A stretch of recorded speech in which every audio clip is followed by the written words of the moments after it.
আসসালামু আলাইকুম। তুমি বলো,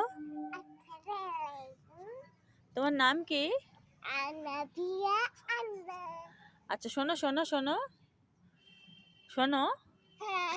আচ্ছা, বলো তো তোমার আব্বুর নাম কি? কি হাবিব? বলো। আসান হাবিব। আচ্ছা, তোমার আম্মুর নাম কি?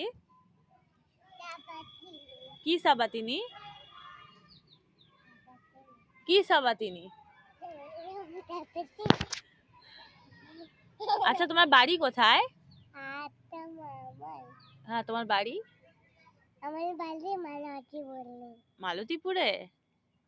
ও, তুমি এখন কি করছো?